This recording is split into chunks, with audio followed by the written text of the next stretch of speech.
right, so welcome to the second dOrg hot seat of the season.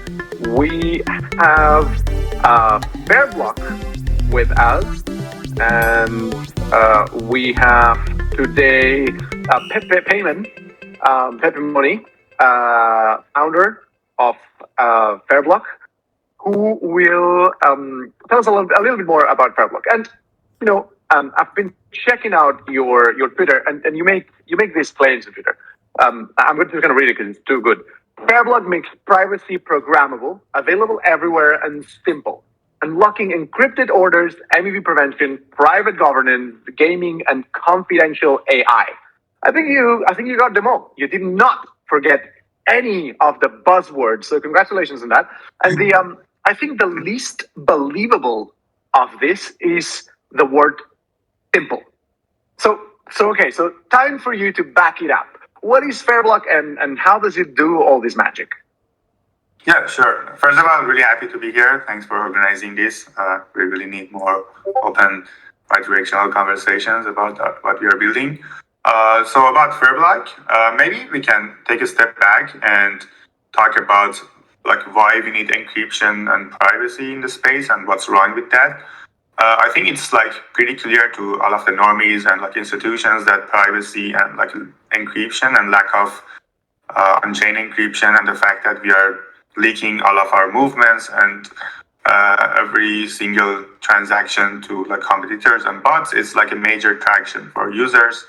And we have a couple of observations in our real world when we don't show our bank balances, even when we are playing poker, we don't show our hands to other people. In Web2, 95% of the traffic is encrypted. And even in Web3, we have already seen instances like bad MEV front-running attacks, which is a multi-billion-dollar market. The heart of the problem is lack of privacy and on-chain encryption. And there is limitations all over the place with not a lot of people are sending their limit orders to centralized servers and basically not using decentralized services and blockchains because of lack of privacy. And there's already the growing need on other applications of blockchains like gaming, AI, auctions, and other governance mechanisms that need some kind of encryption to make sense. And this is why we are really bullish about privacy and encryption in the first place. And the reason for that is we are not looking into another Tornado Cash or hiding our activities and being a bad player. We think of privacy as an existential part of the logic in every layer or every application that we are building in crypto. And it's a lot of people like privacy, and the question here is that why we haven't seen a lot of product market fit or a lot of people actually using privacy toolings. And I think the reason is that learning the lesson from the last few years and also from Web2, the only privacy toolings which are available to users in the very same front end of the applications that they are most comfortable with Uniswap or other major L2s or L1s or Ethereum. Only those kind of privacy toolings make sense. People and institutions care about privacy, but not as much as migration and bridging all of their funds and building applications in another privacy chain, completely isolated away, from where all the parties, right? So we think the solution is bringing privacy to users, encryption to users, not users to privacy. It's sort of a beautiful vision, but the question that you probably asked is that why it's not happened yet, why nobody else is working on that. And the answer is that all of these cryptographic operations that we are talking, cryptographic schemes, are either very complex for the teams to execute it themselves or very expensive to maintain the whole MPC network, threshold networks, and other stuff. Or it's basically technically impossible. For example, in the case of Ethereum mainnet.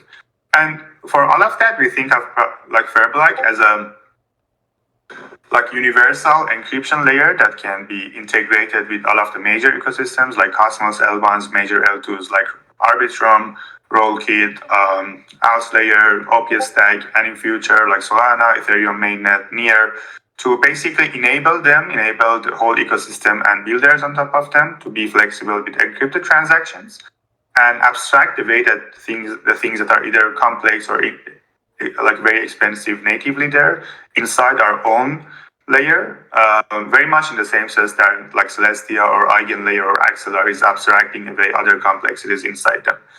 And then make the encryption like integrations inside the front end of current applications or like new applications that we are like unlocking. So in this way, users will have like some kind of seamless encryption and privacy transactions like Web2, where there is HTTPS, everybody is using that, but nobody actually knows like what's the encryption behind that, or like they don't install anything new. So that's like the high level vision that we have for Fairblock. I can go into more details about like what's the flow and architecture, or like what are the cool applications that we are currently building, if there is no questions so far. Yes, there is a question. You said bad privacy. You said bad actors. In the sense, like, is it wanting to be detached from your online activity a bad actor move? What is the bad? What is good encryption or good privacy and bad privacy? Yeah, really good question. So, like, one of the bad things that has happened inside crypto as an industry is that we are talking about privacy as a single thing, as a single like problem, but the reality is that there is like privacy and encryption needs like various degree of privacy and like in different layers. So as an example, we have IP level privacy, which we use like things like Tor, VPNs, or things like NIM for protecting our IPs. There is address level privacy, which is the most popular one, the thing that most of people think of privacy whenever they ask them you ask them like in crypto. It's basically hiding your address, mixing your transactions with other people, and while it can be used for like privacy needs as a like human right or like against governments as like surveillance regime and other stuff, it's mostly like not mostly but like significantly used by bad players for tax evasion or like money laundering and other scenarios. And that's the reason that we've seen a lot of regulatory and concerns and pushback. And the thing that we are working on, it's not related to hiding activities. It's more related about the fact that we need the contents of the transactions to remain like protected on chain. So whenever you are interacting with a smart contract, with an application on chain, or like simply storing your data on chain, every single person involved, including institutions, your competitors, like all of the bots, they're like seeing your transactions. They can front run them, they can sandwich them, they can analyze them, and like understand your strategy, which is not in the best interest of any individual or like institution. So that's the problem that we are working on with different cryptographic schemes other than ZK, and it's not like related to the bad parts of the problem. Does that make sense? It does. We only have 20 minutes, so I'm not going to go into like a really big philosophical debate of who says that. I mean, you seem to have into account a time aspect of it. You only keep it private for as long as or maybe all of the time, but it is more like a use case specific for as long as people cannot sandwich you. And after, I mean, the content of the transaction will still be private, or the content of the mempool will still be private, but you will come out of this sort of action. You will come out of it with the transaction done, and nobody will be able to sandwich. But after you have done this transaction, so you can actually see that it's you who has done this transaction. Yeah, exactly. An element, keeping it private just so you cannot be taken advantage of. Yeah, exactly. So that's like what we've already established and like executed with identity-based encryption, where you have sort of pre-execution, pre-trade privacy, which basically enables all of the like DeFi applications like encrypted limit orders, like private governance and other ones that you don't care about decrypting the individual transactions after the execution. And it's the cool part is that it's like extremely faster and more efficient on the delay and bandwidth part, like compared to FHE or ZK. So that's what we've done so far. And this exact same infrastructure can be used for like fully homomorphic encryption because they also need a threshold network and like other parts that we are working on. Uh, the need for FHE only shows up where you actually need privacy preserving computation, and you don't need to decrypt like every single individual transaction, right? But it comes at the expense of like bandwidth overhead and like more like slow processes on chain that we should think about. But the cool thing is that even in the case of FHE, there's a way through the concept of programmable privacy and regulated smart contracts that you can actually enforce regulations. So as an example, it's only important obviously for DeFi, not other applications. But even in DeFi, you can have like real world rules like the 10K transfer rule or like I don't know, sanctions, parties that you are like eligible to transact with through the context of decentralized ID and gatewaying the access and the transfers in the smart contract. So this way you don't need to actually decrypt them or understand what's happening inside, but you can like still enforce some kind of conditions. Right. So it would be like, okay, we don't know what it is or what's transaction, but we know that it's more than 10K, so we need to ask for more information. Yeah. Or exactly. if you're not good. Yeah. Okay, got it. So we talked previously about hitting every single buzzword that's hot right now, and you just hit on one more. I've only heard of fully homomorphic encryption twice in my life. Once was in a James Bond movie, and a skull made out in kind of Matrix-like characters appeared in the screen. And the second time is when I hired a junior developer that had finished his PhD on homomorphic encryption. It's very fucking niche. Can you explain for the rest of the mortals why is it and why it has the potential to be kind of cool? For sure. So the cool thing is that like when we talk about AI and FHE, it's not just for the sake of like AI is cool, blockchain is cool, cryptography is cool, let's mix them to like some fundings. The reality is that even like FHE applications has started long before blockchain and crypto industry. Actually, like I've worked in my grad school and like my undergrad on like cryptography and AI. And the reason for that is that normally when we talk about privacy and encryption, you encrypt something and then like the receiving party can just decrypt it, right? With ZK, you can just prove something about what data you have in your hand. But the cool feature that FHE and like multi-party computation in general enables you is that you can perform computations over encrypted data while not decrypting them. So, for example, if you encrypt the number 2 and if you encrypt the number 3, in reality you can like normal cryptography you cannot like add the ciphertext, the first ciphertext to the second ciphertext to perform the computation. But with fully homomorphic encryption you can add the ciphertext, and the resulted ciphertext is like magically the actual addition, the result of addition of them. So you can like basically as like let's talk about like a interesting application. So right now we have like commercial use cases like 23andMe or like all ML healthcare companies that you basically need to trust them and give them your DNA data or your like private data or like your financial history, and then they can, as a service, they can run their ML models and give you the result back, right? So they don't want to open source their models like OpenAI because it's their property in a sense. And we don't want to also trust them and give them our DNA forever to the company, right? So with fully homomorphic encryption in the future, that there is a lot of ML models, a lot of companies like running services and like analysis for you. You can encrypt it, give them, and they can prove that they've run the actual model and analysis on your data, and they will give you just the encrypted result. So even them, they cannot see like what's the result. And you can decrypt it on your side. You can decrypt it on your side and find out like the chances of your cancer or like your financial activity analysis. But that's like the context for FHE. And in the context of crypto, basically you can encrypt your transactions, and the state updates can happen on encrypted data.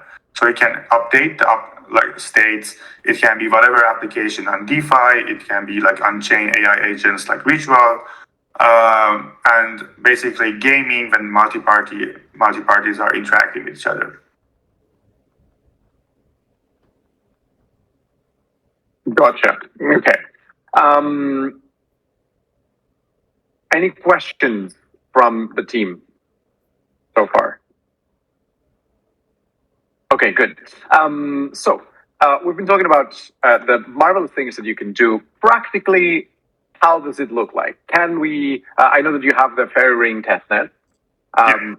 Is that the best way that we have to try it out? How would a developer would try to implement this? Yeah. So basically, our vision is like, maybe I can go to the last slide. So our vision is that we can enable all of the infras, like including L1s, L2s, and like other infras to receive encrypted transactions. And then we operate, abstract, evade like complex, like threshold operations inside our own chain, or like in future, like eigenlayer areas, and then send them back, for example, the decryption key. So the flow works like this. First, we run like a setup algorithm in our own chain. Like all of our validators get their secret shares, and they're assigned like master public key for each of the applications or like other chains. Then a user can simply encrypt their transaction in the front end of the application using the master public key that is already generated. And then the transaction, the ciphertext transactions, will be directly included in the L1 or L2 like mempool, like block space, not our own chain. And once it's included, and the time and the condition for decrypting the result or the whole all of the batch of transactions is reached, we generate the key, the decryption key, and other operations in a decentralized way, and then relay the decryption key to the chain itself, and the decryption and execution happens like natively right there. So we've wrote the modules that can be installed by any Cosmos chains, and like very soon for Arbitrum, OPStack, and Rollkit, that basically like each of the developers that can add the module like in half an hour to their application, or just launch a new chain or new rollup and build like all of the applications that we are talking about with the encryption. And it in the background, it natively works with our chain to generate the keys. Does that make sense? So for today, we have like a couple of building blocks, couple of tutorials like encrypted orders, gaming, and other applications in our website, in our like GitHub. And for developers, they can start building like initially a Cosmos chain or like Rollkit rollup, and try our demos and like see how it works, and like basically they can get more creative and build like more and more applications, and we will be happy to help them with the engineering process. Amazing, cool. One last question, Peyman, what brought you to cryptography, and was it for the way of privacy? Was it for the way of blockchain? Can you tell us a little bit more about your journey into founding Fairblock? Yeah, it's actually a pretty long journey. So I've done so I'm like originally Iranian. I was not really lucky with my birthplace. And in Iran, we have a lot of challenges with like privacy. We don't have like free internet. We don't have free financial activity. We don't have like credit cards. Like, so it's like a really tough side on like daily use cases of like internet and everything. And also like as a society, because of the surveillance and like the not having the freedom to talk. So that was like the ethical, like intellectual thing that I'm pretty interested about, the problems that we are solving in crypto. On the other side, on the technical side, I really love like decentralized and distributed systems research, like just as a research area. And I had the chance to work on AI specifically in my undergrad, specifically on healthcare and AI, on like brain signals, psychology, both in my undergrad, like and a year in Hong Kong Center of like AI, where I was developing things like ChatGPT, so we can get some kind of medical advice, like using your private data, like psychology threads. threats. And I also worked like a year in like Uber as a data scientist. So in all of these experiences, I think it was clear to me that there is something lacking, that like the ability to control your private data with all of these companies and how they are processing them, how they are storing them, is somehow lacking. And one answer for that is obviously cryptography. So I started learning and like researching ZK, FHE, like multi-party computation, specifically for AI. And then when I applied to my grad school in University of Waterloo, I was lucky to meet like Sergey Gorbanov, founder of Axelar and cryptography team in Algorand. And he was building Axelar at the time. So I learned about like the actual technical problems in crypto, which was pretty interesting, specifically MEV and like front-running attacks. So the first project that I started working on is like combining my like cryptography knowledge from like AI era to solve the problems that I really care, using cryptography for problems like MEV prevention. So that was my initial journey and like how I got really interested and why I'm still passionate every day. That's a really cool story to hear, man. Thank you so much for sharing. Thank you so much for sharing your journey, the way Fairblock works, and we are looking forward to seeing this journey continue and grow. And hopefully, I mean, those are very big problems that you're tackling here. MEV, private mempools, AI, homomorphic encryption just blows my mind every time. We could do a whole nother podcast about this if we wanted to, and so would we about the philosophical implications about privacy. And like when you were mentioning your sort of origin story, your villain origin story, and I say villain very much on purpose because you mentioned bad privacy and good privacy, and we know that some privacy developers are being persecuted and in jail right now, especially the Tornado Cash people. And I have the feeling that this might continue further down the line. And there's this poem, I think it's Bergman, but I'm not quite sure who the original is. Sorry for my lack of culture. That says the first they came for the Moors, but I'm not a Moor, so I didn't do anything. Then they came for the Gypsies, but I'm not a Gypsy. I didn't give a fuck. Then they came for the artists and like whatever. And I feel like privacy might be a little bit like this. So that's a whole other topic about privacy that I feel really passionate about as well. That we could talk about. But hearing your story, hearing the way you're tackling it, which is like this compliance first, then if they come for you, we'll talk again, I guess. And I hope it don't happen. So yeah, I don't think there is like any way that we are getting like into troubles, because like just because of the fact that we are talking about privacy is not like equal that we are touching like even potentially problematic areas. What we care is basically enhancing user experience and like being really far from like all of the shady financial activities. The cool thing about crypto is that like privacy is not just only something about like fighting the US government or like as a human right.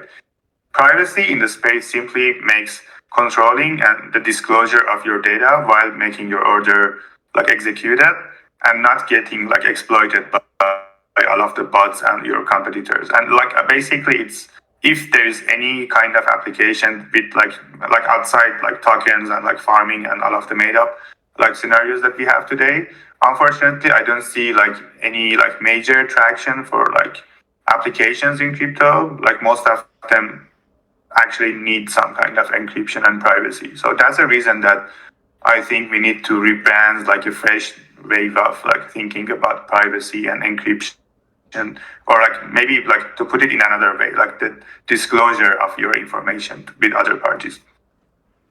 And I'm really glad that somebody that's really deep into the weeds like you thinks this way. That's really encouraging. I really hope that you're right. Thank you. We have one last question, last minute, snuck in, last question.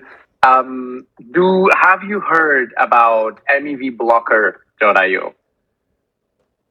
mevblocker.io. No, but I assume like it's like basically probably very similar to Flashbot's idea, where you basically don't block MEV opportunity, but you just like submit it to like a centralized server, and it's like effectively paying them a little money and like to lose less. You're still losing some money, but you're losing less money. So with encryption, you're controlling the situation in the first place, and you may pay some fee, but to not lose the money in the first place. Does that make sense?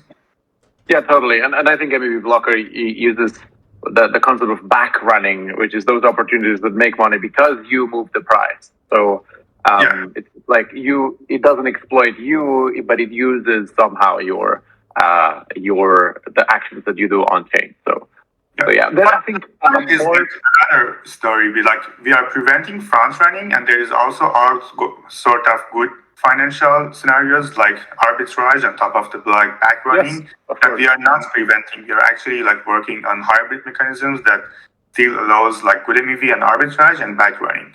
And for some of them, we actually need cryptography. So like Flashbot's team themselves are working on like some kind of research on the MPC and cryptography level for back running, which is pretty unexplored.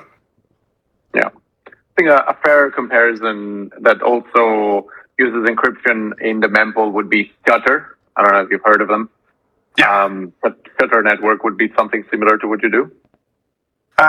It is, but like we are thinking about privacy in like wider range of both ecosystems and also applications. Shutter is basically focusing on like L2 sequencing layer for MEV prevention.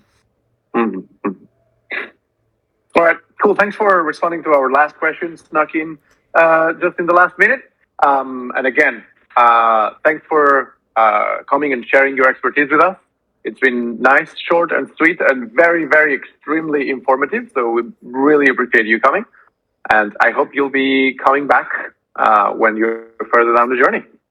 Thank you so much. Really appreciate you having me on the chat and really enjoyed the chat. Thank you.